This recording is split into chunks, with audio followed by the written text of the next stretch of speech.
Hello, hello, hello, and welcome to the Xbox Space Engineers on my Series X. And this isn't really a tutorial per se, but it's going up under the tutorial section. This is an extension of my survival series only.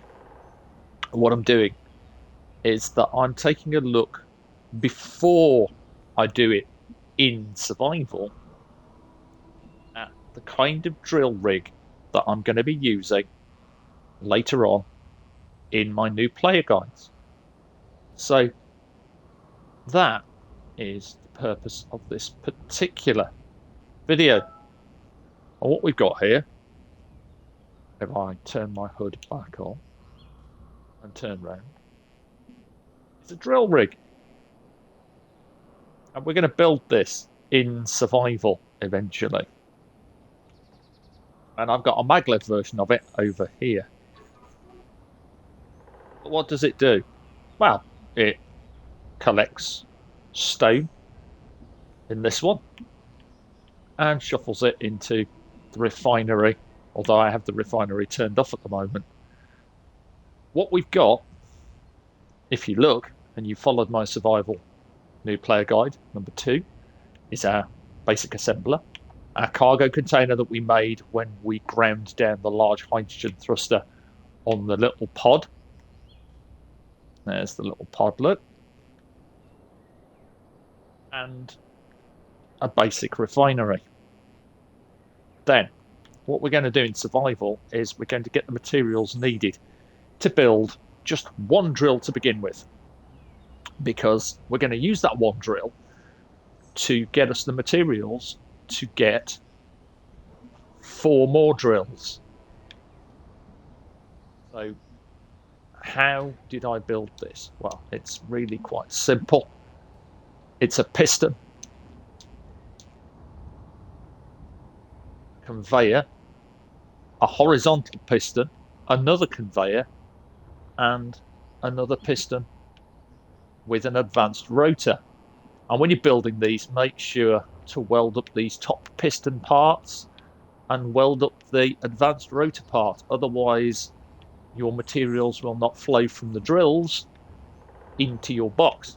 And the reason I have this on pistons is that we are not going to faff about by constantly having to break this rig down to build it again, to make it move. So I've got this on a piston here that can go down into the ground, and when it reaches its maximum of 10 meters, I can lower this piston and continue drilling downwards until I've collected quite a lot of stone. Then I can extend this piston some after raising this back up and repeat the process several times, creating a large hole and a trench that spreads out that direction. That should give me enough stone to play around with rather than using the hand drill.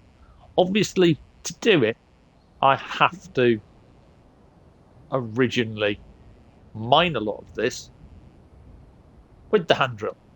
But this is why I'm going to look at building part of this rig, aka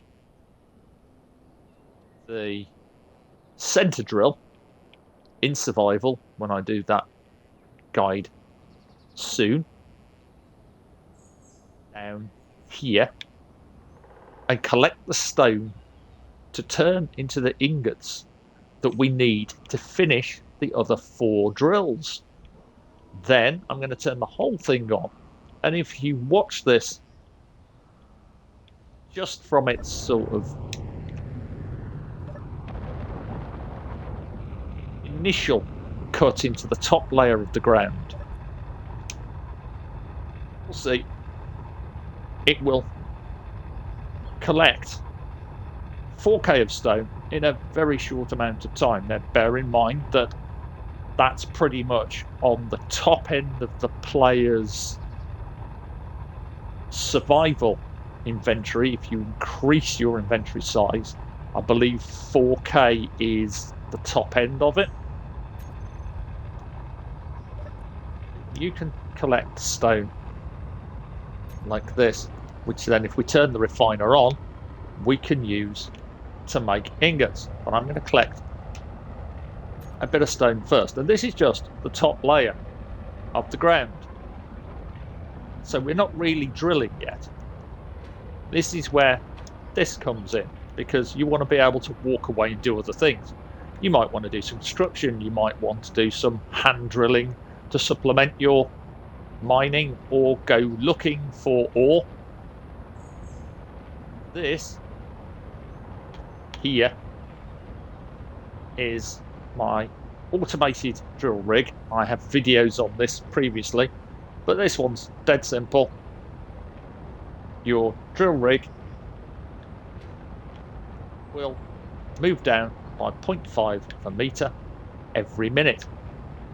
Now, to do that, you take your piston, and what you do is you make sure that your piston maximum distance is set to 0, and you can give it a velocity of 0.1 meters a second. Nice slow drilling. You do that by typing the number in. So by pressing A twice, you'll get the text entry box, or the numerical entry box, and you mess with nothing else. You put share inertia tensor on for definite, stops any major shake, and then you have a timer block. I'll talk about how to unlock timer blocks in the actual survival guide. What we've got though with the timer block is we have it delayed for a minute, and we have that timer block here increasing the maximum distance of the drill every minute, and then starting itself again. So once we start this timer block, it's going to run forever until it reaches the maximum distance, in which case it's still going to try and do it, but it can't.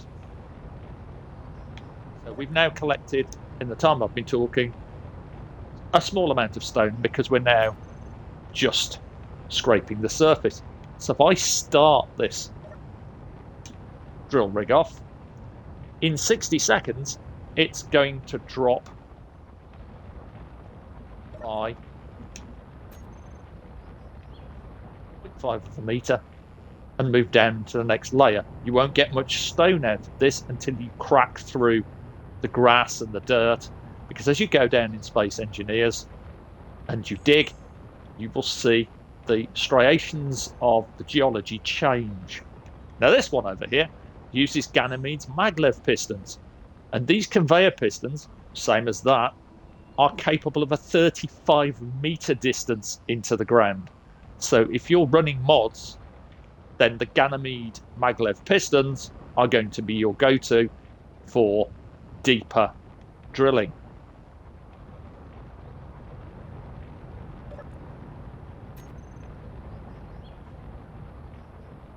Should start moving down soon. In fact, it will have moved down a little. There we go. It's now starting to drill even deeper, as you can see there. There's a bit of shake, but because we've got share inertia tensor running on the whole thing, it's not bad. So, as I was saying, to give you a visual demonstration of this, when you dig down in Space Engineers, let's just pop my light on, you'll see there's grass.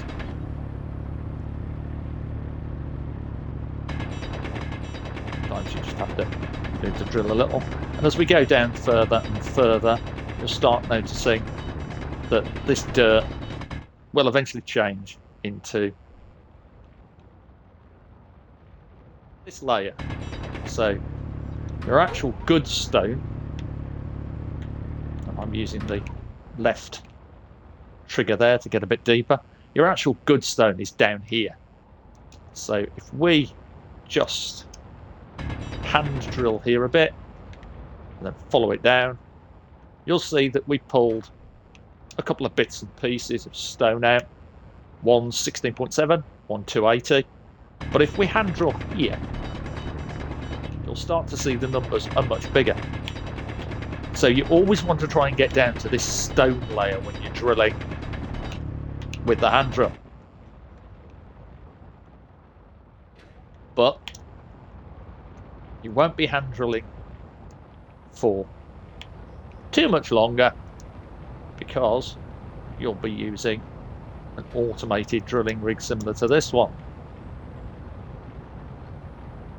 And the shear inertia tensor setting is important to prevent clang and so on. So all of your pistons and your rotors require that little setting there. We turn our basic refinery back on, it will pull stone from our box and it will start making the ingots that we need. Finish that drill rig. Remember, we will be drilling in survival to begin with just one of those central drills, and it will be a quicker drill to get the stone that we need. So it will go down much faster. I'll probably set it to drop every 10 seconds rather than every minute. We will build that entire rig in survival. May need to mine a bunch of stone first to get these pistons and conveyors and the advanced rotor going and the drill. But once we've got the pistons, the conveyors, we can then extend that, put the drill on, then we can lower things down until the drill is touching the ground, start drilling and pull in the stone we need to finish the system. And that's what I wanted to show you today, basically, on this little look at the drill rig. As I said, it's not really a tutorial, but it can fit in the tutorial space because I am showing and giving you ideas. And I know a few people have asked me what kind of drill rig I'm going to use in survival, so this one is definitely one of the ones that I'm using. And it's a nice, stable, simple rig. It doesn't require a sensor, so there's no setup needed. Just a timer block. Then you can let it run, go and do what you want. Start to look at maybe building either a rover or building, if you've found cobalt like I have, you can start thinking about building an atmospheric vehicle that you can use to scout for more ore. And just before I do head off, while I've got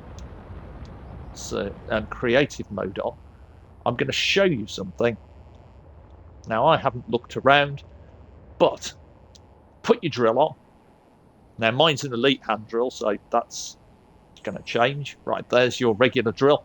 You can see there's an ice lake here. That's quite lucky. And what you do is you can make 2 or 3 bottles and then fill them. And what you're looking for are patches of ground in this particular biome that look like this. There you go, there's ice. You look for the grey discoloured patches of ground like this.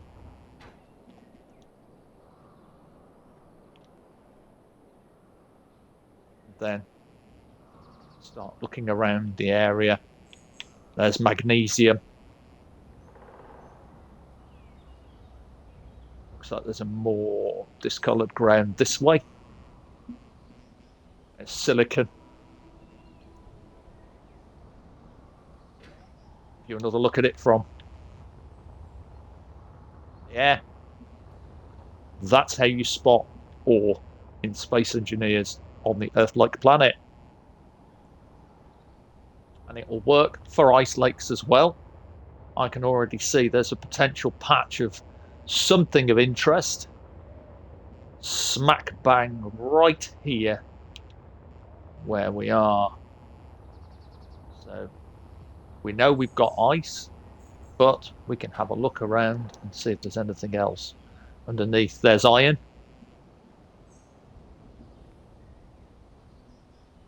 ice lakes are a really good place to scout around, but you may need to dig deep. Anything that's got discoloured patch like this, take a big look. Another discoloured patch over here.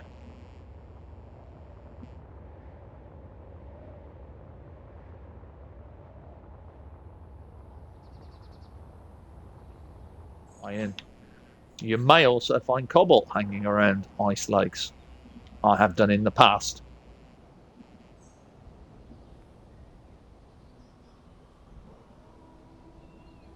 Nickel.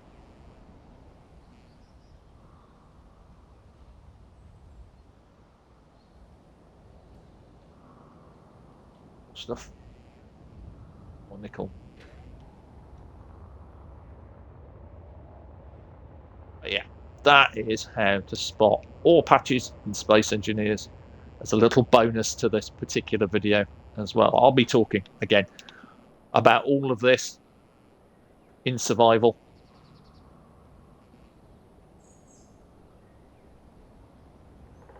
Just before I head off, go back to our little pre-base.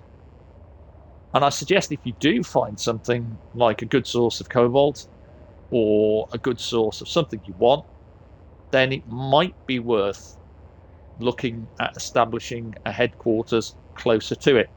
If it's 3 or 4 kilometers from your actual survival base, think about maybe getting the materials to make what you need at the new location, ferry it over, and construct a second platform like this, which will give you access to the material that you need on your doorstep. So we've been away for a few minutes, checking this, nothing in there, but plenty of stuff going in here. We've got 972 iron and so on. And that's it. I haven't started this one going, but it's just there as a test. Drills, drill rigs, finding ore, all that to come in survival day. Until then, I will say, stay safe, take care, have fun, enjoy the game. As always, watch for more content. There will be a lot more coming up, more mod showcases, more of what you like. Bye